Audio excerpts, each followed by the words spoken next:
अस्सलाम वालेकुम पाकिस्तान, आप देख रहे हैं उसाफ रमज़ान की खुसूसी नशियात। उम्मीद करते हैं कि आपका रमज़ान बहुत ही अच्छा गुजर रहा होगा। और आज के इस नए प्रोग्राम के साथ, नई नशियात के साथ मैं हूं हसन लियाकत और मेरे साथ हैं गज़ल अशरफ। और बिल्कुल आपने ठीक कहा, आज 17 रोजे हो गए और पता ही नहीं चला। और बिल्कुल 12 अब पीछे 13 रोजे रह गए हैं।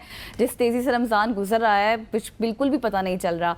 और जैसे जैसे हम रोज़ाना आपके सामने हाजिर होते हैं एक नए टॉपिक के साथ, नई चीज़ लेकर आते हैं। कभी हम डाइट के हवाले से बात करते हैं, कभी हम शुगर के हवाले से कोई गेस्ट लेकर आते हैं, वो उस हवाले से आपको डाइट बताते हैं। लेकिन आज जो गेस्ट हमारे साथ मौजूद होंगे वो फिजियोथेरेपिस्ट हैं, जो कि बताएंगे आपको कि किस तरह की एक्सरसाइजेस होनी चाहिए, कंडीशनल ट्रेनिंग क्या है, और बहुत कुछ आज आपको सीखने को, समझने को मिलने वाला है। लेकिन प्रोग्राम का बाकायदे तौर पर आगाज़ करते हैं हम, जैसे कि आपको पता है, नाते रसूल मकबूल सल्लल्लाहु अलैहि वसल्लम से, जिसको पेश करने के लिए सेट पर हमारे साथ मौजूद हैं डॉक्टर मोहम्मद तलहा ज़ुबैर साहब। आप फिजियोथेरेपिस्ट हमारे साथ मौजूद है डॉक्टर मोहम्मद मेहदी अब्बास साहब। अच्छा, फिजियोथेरेपिस्ट की गज़ल जब भी बात आती है ना, तो फिजियोथेरेपी का एक सब्जेक्ट ऐसा है जिसको पाकिस्तान में सीरियस नहीं समझा जाता। अगर आप दुनिया के दूसरे मुल्कों की बात करेंगे, स्पेशली वेस्टर्न कंट्रीज़ की बात करेंगे, तो वहाँ पे फिजियोथेरेपी को तो इसी तरह समझा जाता है जिस तरह आप हर 2-3-4 दिन बाद बार्बर शॉप में खत करवाने जाते हैं ना, इस तरह से फिजियोथेरेपिस्ट के पास जाया जाता है और अपनी प्रॉब्लम्स को उनके साथ शेयर किया जाता है। लेकिन अनफॉर्चुनेटली पाकिस्तान में इस तरह का कल्चर हमें कम नजर आता है। हमारे साथ मौजूद है डॉक्टर मोहम्मद मेहदी अब्बास साहब। डॉक्टर साहब, thank you so much for joining us.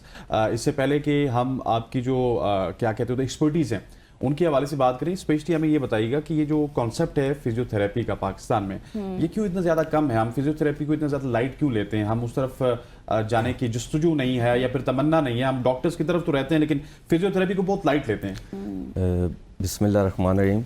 Sir, सबसे पहली बात कि अगर हमारे मुल्क में इसको बहुत लो लेवल पे समझा जाता है तो उसकी वजह यह है कि हमारे बड़ों की गलती है। इसको इंट्रोड्यूस ही सही तरीके से नहीं कराया गया। अभी हमारे पास पाकिस्तान में जो इक्विपमेंट्स हैं और जो फिजियोथेरेपी चल रही है, ये पूरे वर्ल्ड से हम 15-20 साल पीछे हैं। ओके। अब मेरे पास इस एज में अगर एक दिन के अंदर 100 से 150 मरीज आ रहा है तो वो रेफरल बेस पे आ रहा है, क्योंकि मैंने एक ठीक किया है तो दूसरा और मरीज वो अपने साथ और मरीज लेकर आता है। मैंने बेसिकली पाकिस्तान में इंट्रोड्यूस की है कंडीशनल ट्रेनिंग। इसके अंदर एडवांस फिजिकल थेरेपी है, क्योंकि मैं जब यहाँ पे देखता था कि हमारे पाकिस्तान क्रिकेट टीम के प्लेयर्स, पाकिस्तान में कोई इंजरी हो रही है तो ठीक नहीं हो रहे, वो तो अभी भी नहीं होते। जी हाँ, वो दूसरी कंट्रीज जाते हैं, यूके, दुबई, उधर रिहैब करते हैं। सर उनको एनसीए में रिहैब करवाने के लिए जब जो जाते हैं ना, बिल्कुल उनका पेस खत्म हो जाता है, उनका बाजू उसी तरह का रह जाता है, तो यहाँ पे वो फिर रिस्क भी नहीं लेते। बिल्कुल बिल्कुल ऐसे ही थोड़ी सी एक स्टोरी सुनाऊंगा। मैं खुद जो हूँ L4, L5, L5S1 disc bulge का शिकार बना। अच्छा। एक एक्सीडेंट में तो मैं भी घूमना शुरू हुआ डॉक्टर्स के पास, वालदैन लेके जाने लगे। मैं ग्रेजुएट हो चुका था। अच्छा। जिस डॉक्टर के पास जब उन्होंने कहा ऑपरेट होगा, काफ़ी फिजियोस के पास भी गया, और फिर उन्हीं दिनों में मैंने देखा कि हसन अली दुबई जाके रिहैब करा के ठीक होके वापस आके क्रिकेट उसने स्टार्ट की। तो मैंने स्टडी स्टार्ट की कि ये ऐसा क्यों हो रहा है कि पाकिस्तान में ये लोग ठीक नहीं हो रहे बिना ऑपरेशन के। बिल्कुल। और ऑपरेशन इसका इलाज नहीं है। ऑपरेशन मेरे पास 3 ऑपरेशंस के बाद भी पेशेंट आ रहे हैं जिन्होंने जर्मनी, यूके या और काफ़ी सारी कंट्री से, ऑस्ट्रेलिया से कराए हुए और यहाँ पर आके हमसे ट्रीटमेंट ले रहे हैं। जब मैंने ये देखा कि ये लोग बाहर जाके ठीक हो रहे हैं, यहाँ नहीं हो रहे, तो मैंने स्टडी स्टार्ट की और अपने ऊपर अप्लाई करना शुरू किया। एक बात ऐड करूँगा कि जब मैं इस इंजरी का शिकार हुआ, मैं 2 हफ्ते बेड से नहीं हिला। अच्छा। और मेडिसिन, पेन किलर्स, हर जगह से मुझे ऑपरेशन ही बताया जा रहा। तो मैंने स्टडी जब स्टार्ट की और मैंने देखना शुरू किया कि ये लोग बाहर जाके क्यों ठीक हो रहे हैं, और वो स्टडीज़ मैंने अपने ऊपर अप्लाई करना शुरू कर दी। मैं लेटा हुआ था, लेटने से बैठने पे आ गया, बैठने से खड़े स्टैंडिंग स्टार्ट हुई, फिर आहिस्ता आहिस्ता मेरी वॉक स्टार्ट हुई और मैंने दोबारा वेट उठाना शुरू किया। जिन भी डॉक्टर्स के पास मेरे वालदैन मुझे लेके गए, मेरे बीवी बच्चे भी हैं, ड्यूरिंग डिग्री मेरी शादी हुई थी। अच्छा। तो उन्होंने कहा जी ऑपरेशन के बाद भी ये 10 किलो से ज़्यादा वजन नहीं उठा सकता। अच्छा। आज मैं 150 पेशेंट ट्रीट कर रहा हूँ और 150 बंदे को मैं जिम करा रहा हूँ। वाह। बहरहाल उस टाइम मैं समझा मेरे पे अजाब आ गया या क्या हुआ, अल्लाह मेरे से नाराज़ है, लेकिन अल्लाह मुझे एक सबक दे रहा था कि ताकि आप दूसरों के लिए ज़रिया बनो। दूसरों के लिए ज़रिया बनूँ। जब मैं खड़ा हो गया और मैं उन डॉक्टर्स के पास गया जिन्होंने मुझे ऑपरेशन का कहा, उन लोगों ने मेरे सारे टेस्ट किए और लेग उठाएं, ये सब कुछ करें, कहीं इम्पिंजमेंट नहीं, मैं बिल्कुल ओके था। और अभी मैं वेट लिफ्टिंग भी करता हूँ, वेरी गुड। अपने बच्चों को भी गोद में लेके घूमता हूँ। और मेरे पास जितने भी पेशेंट्स आते हैं, मैं सबसे एक वादा करता हूँ कि एक तो इस पेन की रीअकरेंस नहीं होगी, और जितना वेट आप कहेंगे मैं आपसे उठवाऊंगा। Very good. अच्छा, तो डॉक्टर साहब, जैसे भी आपने कहा कि आपने स्टडी स्टार्ट की, अपना सफ़र बताया, जिस तरह से आप रिकवर हुए, अब पेशेंट्स को भी आप ट्रीट करते हैं, तो ये तकरीबन कितना वक्त लग जाता है इस सारी सूरत हाल में? और स्पेशली ये जो इनका कॉन्सेप्ट है ना, हाँ, जो कंडीशनल ट्रेनिंग conditional का आपने training नाम के तो हवाले लिया, से। जी हाँ। लेकिन ये है क्या, इस हवाले से तो मैं बताएं। आपको समझाता हूँ।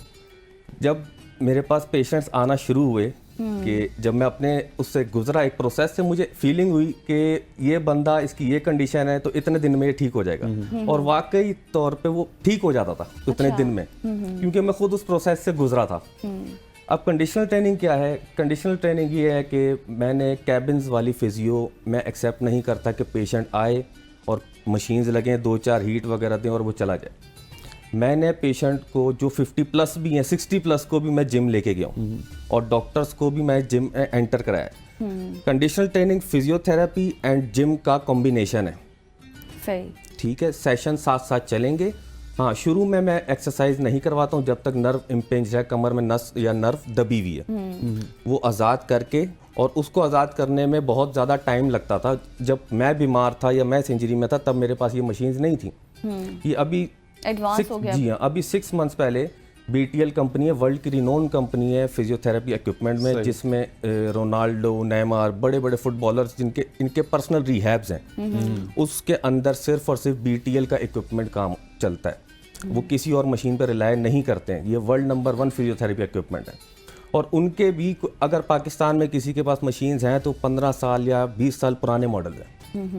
तो उसकी वो चीज़ नहीं है, वो टेक्नोलॉजी नहीं है जो अक्सर लेटेस्ट तो लोग मेडिसिन को भी प्रेफर करते हैं, तो क्या इसके साथ आप लोग मेडिसिन के लिए भी करते हैं recommend? 99% patient without medicine and without surgery ठीक हो सकता है। अच्छा, ठीक है, मैंने अभी आपसे अर्ज किया कि मेरे पास 2 से 3 ऑपरेशंस के बाद भी लोग आए हैं जिन लोगों ने UK, जर्मनी इधर से ऑपरेट कराया है। लोग इस चीज़ को समझते नहीं। मैं थोड़ी सी चीज़ एक ऐड कर दूं इसमें। 99% ऑफ MRIs के अंदर क्लियर कट लिखा होता है कि straightening of lumbar spine due to myospasm या straightening of cervical spine due to myospasm. क्या है और क्यों है, सब कुछ लिखा हुआ है। और रिपोर्टिंग हमेशा इंटरनेशनल क्राइटेरियाज पे होती है।